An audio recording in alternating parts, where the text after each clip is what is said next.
मनुष्य जीवन बहुत कीमती है। यह हमें यूं ही नहीं मिला।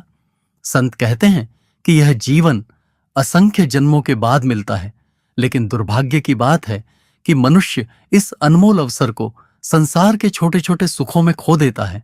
संत महात्मा समझाते हैं कि संसार में रहो, अपना काम करो, अपने परिवार की जिम्मेदारियां निभाओ, लेकिन अपने जीवन का असली लक्ष्य मत भूलो।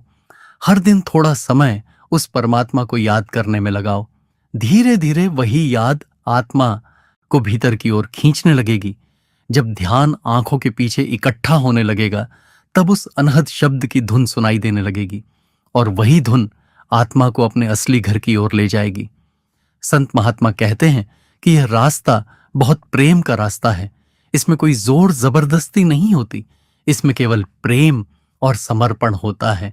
जो प्रेम से सद्गुरु की शरण में आता है और उनके बताए मार्ग पर चलता है, उसकी आत्मा का सफर धीरे धीरे शुरू हो जाता है और एक दिन वही आत्मा उस परमात्मा के दरबार तक पहुंच जाती है। भाइयों और बहनों, संत महात्मा जब मनुष्य जीवन की सच्चाई समझाते हैं तो एक बात बहुत स्पष्ट शब्दों में कहते हैं कि यह जीवन बहुत थोड़े समय का है। हम चाहे कितनी भी योजनाएं बना लें, कितने भी सपने देख लें, लेकिन एक दिन ऐसा आता है जब यह शरीर हमें छोड़ना ही पड़ता है। संसार का कोई भी मनुष्य इस नियम से बच नहीं सका। जब मनुष्य इस दुनिया में आता है तो खाली हाथ आता है और जब जाता है तो खाली हाथ ही चला जाता है। जो कुछ भी इस दुनिया में इकट्ठा किया, धन, संपत्ति, मान सम्मान, रिश्ते, सब यहीं रह जाता है। उस समय केवल एक ही चीज आत्मा के साथ जाती है और वह है उसके कर्म और उसकी कमाई। संत महात्मा इसलिए बार बार समझाते हैं कि मनुष्य जीवन का सबसे बड़ा उद्देश्य उस नाम की कमाई करना है जो आत्मा के साथ जाता है। संसार की हर चीज नाशवान है।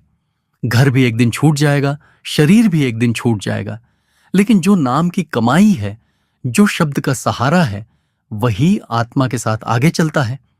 गुरु साहिब इसी बात को समझाते हुए कहते हैं कि मनुष्य को इस शरीर के रहते रहते उस मार्ग की खोज करनी चाहिए जो उसे परमात्मा तक पहुंचा सके। गुरु साहिब फरमाते हैं, 9 दरवाजे, 10 वह मुक्ता, अनहद सबद वजावणिया। इस शरीर में 9 द्वार हैं जिनसे मनुष्य संसार के विषयों का अनुभव करता है। आंखों से संसार को देखता है, कानों से आवाजें सुनता है, जीभ से स्वाद लेता है, नाक से सुगंध लेता है। इन 9 द्वारों के माध्यम से मन हर समय संसार की ओर भागता रहता है। लेकिन संत महात्मा कहते हैं कि मुक्ति का द्वार इन 9 द्वारों में नहीं है। मुक्ति का द्वार 10वां है और वह आंखों के पीछे है।